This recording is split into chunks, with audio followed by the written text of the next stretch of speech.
Godzilla Minus One. This will be a spoiler review. I do have a spoiler-free review up on soundedbettermyhead.com. You want to check that out instead, or first, or however you like to do it.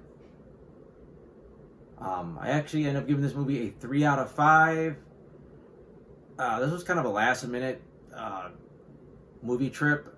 Like not super hardcore in the Godzilla stuff. I watched a lot of the movies when I was a kid, but I've seen mostly like the corny stuff where Godzilla was like a good guy and they were a little more slapstick, and you had like Godzuki and all those weird stuff. I have watched the more modern stuff, and there's just decent. There's some stuff I like about the current stuff. Anyways, I was on the fence about this one. I know it was coming from Japan. I know it's got subtitles, but it was getting pretty good reviews, and I went back and forth. And long story short, I happened to get a $5 off coupon, so I got time, so I went and saw the movie. Like I said, I enjoyed it overall. The plot's about what you expect from a classic Godzilla movie. He's basically just terrorizing Tokyo, and people really can't stop him until like the last minute. As far as the Godzilla stuff, I thought it was fantastic. I think I've never seen him this scary, this vicious. I mean, he wasn't even eating people, but he was mauling people. He'd just pick someone up with his mouth, just enough to basically kill him, and then go toss him somewhere. Like it was just about taking everybody out, crushing stuff, stomping on people. Wasn't quite bloody, but it was close enough. As I said, Jesus, this massive force of nature here, and he could be hurt, but he could also regenerate, which made it even scarier. That it's like if you did any damage that was significant, you just slowed him down and pissed him off. I really like what they did with his atomic breath this time around.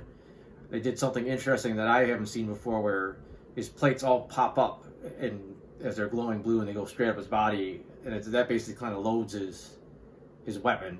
And then when he unleashes it, I mean, it literally, wherever his target is, it looks like a nuclear blast, and then there's a massive shock wave or whatever.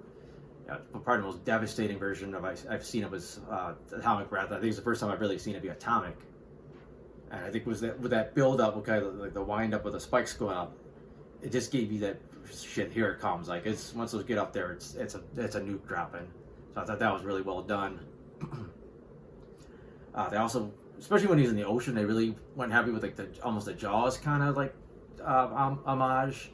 He's underwater. There's a lot of stuff in there where you see, you're like, oh, this reminds me of Jaws. And even I read that the director and the writer basically said Jaws was an influence.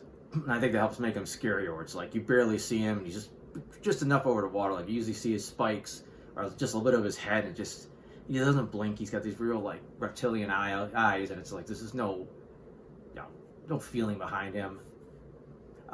He's not even in it a lot. Like there's the first massacre on the beach, where I thought the CGI looked probably the weakest, just because he's on land interacting with these people. There's the brief boat thing in the water that looked really cool. There's a really cool sequence in the city, but it's just too short. Like he wrecks a couple buildings, eats a plane, and does his atomic breath, and he's out. And then the big action sequence at the end, where he still really didn't wreck a lot of shots. It was more about them throwing everything at him, and him kind of still, he just kind of keeps coming. But the majority of the movie is following the human characters. This is where they lost me a little bit. I think there's some people got more in the human characters than I did. They absolutely seem to love this movie. Me, it just didn't hook me like I was hoping. I think there probably is some cultural hurdles for me to try to get over. This movie is subtitled. This movie is like 1945, 46 Japan, like right after World War II. There's just a lot of things probably go right over my head that it's like more cultural stuff, or that people would pick up on, that or watch a lot of Japanese films or are from that area. It's a different style of acting, I think, kind of throws me. It's a lot of the things that just kind of kept me from bonding with these characters. Your lead character is basically like a coward. He's kind of sort of trying to redeem himself, so it's hard to tell where his arc's going. There's like kind of a love interest thing, kind of a family thing going. He wouldn't commit to it, but it's just the way they played it. I just didn't feel like he's going to commit and this is going to be a happy family. I just didn't feel the bond between him and, this girl and this kid that he's, basically came to live with them. Felt a little bit more camaraderie with him and his minesweeping buddies. still not quite enough. Like when they hung out, it's like they were like shocked. They didn't know he wasn't married to this girl. Like this, just like he didn't talk about his personal life to these guys that he's like works with every day. So I just kind of felt like there was a little bit of lost opportunity there. Like maybe they already got there and they knew he was married. It wasn't married, that they busted his balls like, oh, you got to get married.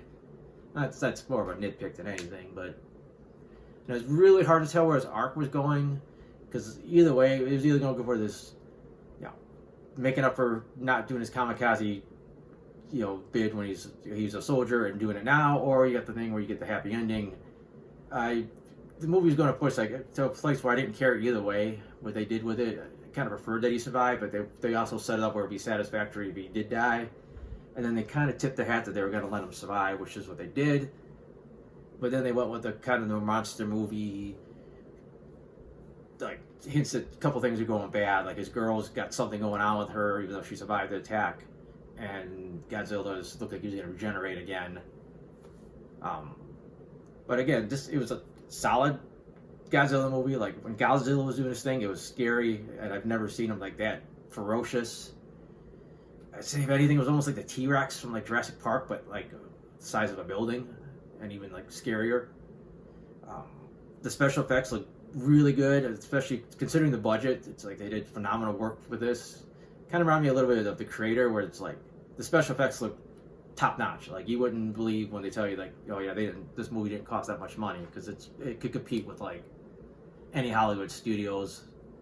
I think just when you plan your resources better, and you know what you want and what you need and how you need to get it, I think you get more bang for the buck when it's like a lot of this Marvel stuff and so the other Star Wars stuff where it's like, you know what, we'll figure it out later. Let's just film it and we'll make it work. Call ILM, call whatever, we'll figure something out. But other than that, like I said, I dug it. If they just could have got the human side a little bit more, where I felt something, I think I would have been hooked more watching their sequences while we're waiting for Godzilla, because he's not in it very much. But like I said, other than that, I do have the non-spoiler version of this up. I have some other movie reviews. I got comic strips. If you watch this channel, or if you're watching this, there's the best and worst of the year coming soon. Top 5 movies, top 5 worst movies, or they might already be out. Depends on when you watch this video. Yes, you have to look. But other than that, thanks for watching.